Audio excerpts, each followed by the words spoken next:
Hello दोस्तों, कैसे हैं आप सब। आज की हमारी कहानी है दबंग देवरानी। अगर अच्छी लगे तो चैनल को लाइक के शेयर और सब्सक्राइब करना ना भूलें। राधिका जी के दो बेटे थे। रमेश की शादी सुभी के साथ हुई और छोटे बेटे देव की शादी अंकिता के साथ हुई। अंकिता जब घर में शादी करके आई तो उसने देखा कि राधिका जी उसकी जेठानी सुभी के ऊपर अच्छा खासा अत्याचार करती हैं। राधिका जी सास होने के पूरे मजे ले रही थी और जब देखो तब किसी न किसी बात पर सुबी को परेशान करती रहती। उसे दुखी करने का कोई मौका नहीं छोड़ती। लेकिन अंकिता को यह बात अच्छी नहीं लगी। अरे, सुबह के 7 बज रहे हैं, अभी तक सो रही हो, घर का काम कौन करेगा। राधिका जी चिल्लाई। मम्मी जी, जेठानी जी की तबीयत ठीक नहीं है। कल रात को उन्होंने मुझे बताया था। आप उन्हें सोने दीजिए, काम मैं कर लेती हूँ, अंकिता प्यार से बोली। आई बड़ी जेठानी की वकील बनकर। जाकर तू अपना काम कर, राधिका जी लगभग चिल्लाते हुए बोली। तभी सुबह कमरे से निकलकर आई और बोली, मम्मी जी माफ करना, वह जरा उठने में देर हो गई। कल रात को बुखार आ गया था ना, इसीलिए सुबह नहीं उठ पाई। बुखार आ गया था? राधिका जी तमतमाते हुए बोली। तो मैं क्या करूं? रसोई बर्तनों से भरी पड़ी है। कल रात को भी तू बर्तन साफ करके नहीं गई। अब क्या यह सब काम मैं करूंगी?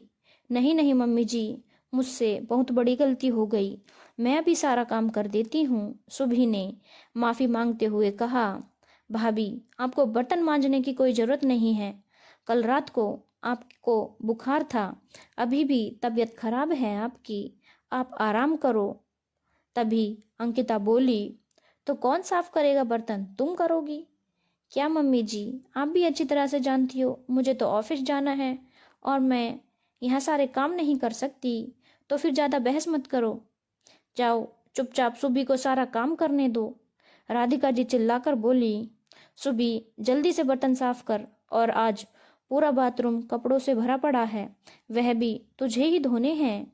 अंकिता को अपनी सास का यह बर्ताव बिल्कुल अच्छा नहीं लगता। देखिए मम्मी जी, यह आप अच्छा नहीं कर रही हैं। मैं इस घर की छोटी बहू भले ही हूँ, लेकिन इस घर में किसी के साथ कुछ भी अत्याचार हो, यह मैं बर्दाश्त नहीं कर सकती। क्या बर्दाश्त नहीं कर सकती? तुम छोटी बहू हो, बहू की तरह रहो, सास बनने की कोशिश मत करो। ठीक है मम्मी जी, शाम को बात करते हैं, मुझे अभी ऑफिस जाने में लेट हो रहा है। जब अंकिता शाम को ऑफिस से लौटकर आती है तो साथ में अपने भाई को लेकर आती है। अंकिता का भाई शहर का जाना माना दबंग इंसान था। उसके आगे किसी की एक न चलती। जय हो आंटी जी की। क्या बात है, आजकल बहू को बहुत परेशान किया जा रहा है, अंकिता का भाई बोला। अरे नहीं नहीं, ऐसी तो कोई बात नहीं है बेटा, पूछ ले अंकिता से, मैं तो उससे कोई काम भी नहीं करवाती, है ना अंकिता बेटा। मम्मी जी, मेरा भाई मेरा ही नहीं बल्कि इस घर की बहू यानी कि मेरा और भाभी दोनों की बात कर रहा है। अगर ऐसी बात है तो सुबी से भी पूछ लो, राधिका जी बोली। अभी उसे बुला देती हूँ। सुबी बेटा, जरा इधर तो आना। सुबी सास से बहुत डरती थी, इसीलिए उसने अंकिता के भाई के सामने अपना मुंह नहीं खोला। प्रणाम भाभी, क्या बात है, आप इतनी उदास क्यों दिख रही हो? अगर आपको किसी भी तरह या कोई भी तकलीफ है इस घर में तो बेधड़क मुझे बता दीजिए। आपका बहुत बहुत शुक्रिया, लेकिन मुझे कोई प्रॉब्लम नहीं है। इनफैक्ट मम्मी जी तो मुझे बहुत प्यार करती हैं। सुबी बोली। अंकिता तो मेरी छोटी बहन की तरह है। अरे भाभी, आपको किसी से डरने की जरूरत नहीं है। आप सीधे सीधे बात क्यों नहीं देती कि मम्मी जी आपके साथ किस तरह का व्यवहार करती हैं? अंकिता दबंग की तरह बोली। देख बेटा, तुम्हारी बहन की जुबान कैसे कैंची की तरह चलती है। अरे सुभी, जब खुद कह रही है कि उसे कोई परेशानी नहीं है तो भला यह क्यों भड़काने में लगी हुई है? अंकिता, मुझे लगता है तुम्हारी सास ठीक कह रही है। हो सकता है कि तुम्हारी जेठानी को कोई परेशानी ना हो, बस तुम्हें ऐसा लग रहा हो। ठीक है, अभी मैं चलता हूँ। इस तरह की चालाकी खेलकर अंकिता की सास अंकिता के भाई को वहां से भेज देती है और उसके जाने के बाद अंकिता से बोली, अंकिता खबरदार, जो आज के बाद कभी अपनी जेठानी की तरफदारी करने की कोशिश भी की तो मुझे, आप जानती नहीं हो मम्मी जी, मेरे भाई को देखा है ना, बस उसी की बहन हूँ, मैं डरती नहीं हूँ किसी से, हाँ ध्यान रखना। और फिर एक दिन अकेले में अंकिता अपने जेठानी को समझाती है, भाभी इस तरह से डरने से जिंदगी नहीं कटेगी, आपको मम्मी जी के अत्याचार का जवाब देना चाहिए। सुबी बोली, नहीं नहीं अंकिता, मुझे मम्मी जी से बहुत डर लगता है, मैं उन्हें कोई जवाब नहीं दे सकती, जैसा चल रहा है प्लीज चलने दो, अगर ऐसा ही चलता रहा ना तो आपकी पूरी जिंदगी यहाँ इस घर में बर्तन मांजने में निकल जाएगी। भाभी तो तुम बताओ मैं क्या करूं, मैं मम्मी जी से रोज रोज झगड़ा करूं क्या? झगड़ा ना सही, लेकिन आप उन्हें उनकी गलती का जवाब तो दे सकती हैं, है ना? नहीं नहीं, मुझसे नहीं होगा। तो यह सब ठीक है, आज से आपके ऊपर हो रहे अत्याचार का बदला मैं लूंगी।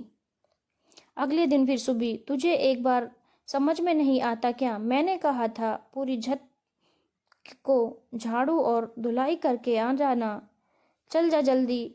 मम्मी जी छत पर तो बहुत धूप निकली है, भाभी को वहां भेजना ठीक नहीं। तो चुप कर, तुझसे किसी ने पूछा है क्या?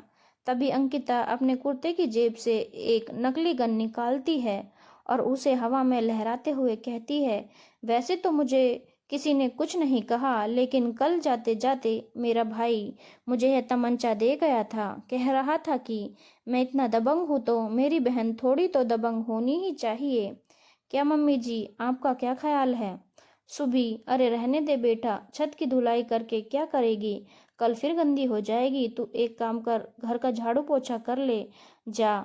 वैसे मम्मी जी, मेरे भाई ने कहा था कि घर में काम वाली बाई लगवा लो, वह क्या है ना, इस तमंचे को वह कल पूरी ही लोड करवा कर आया था और उसके हाथ से ना कुछ गलती हो जाती है।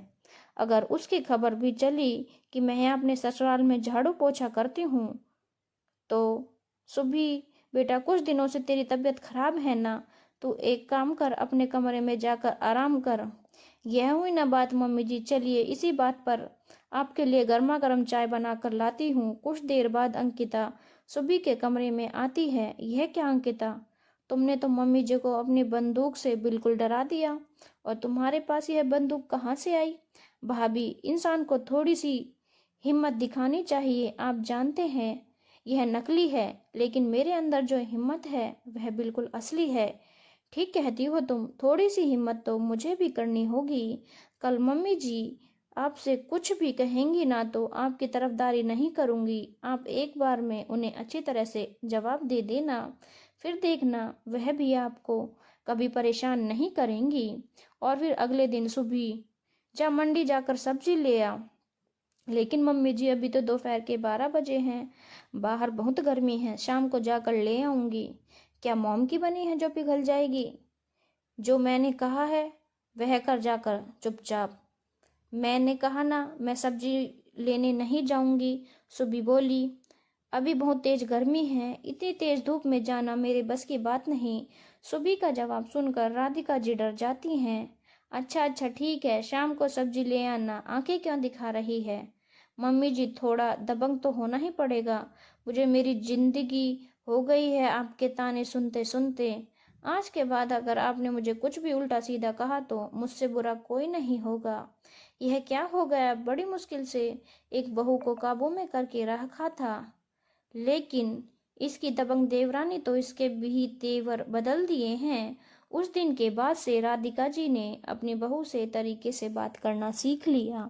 धन्यवाद दोस्तों, अगर आपको कहानी अच्छी लगी हो तो चैनल को लाइक, शेयर और सब्सक्राइब करना ना भूलें।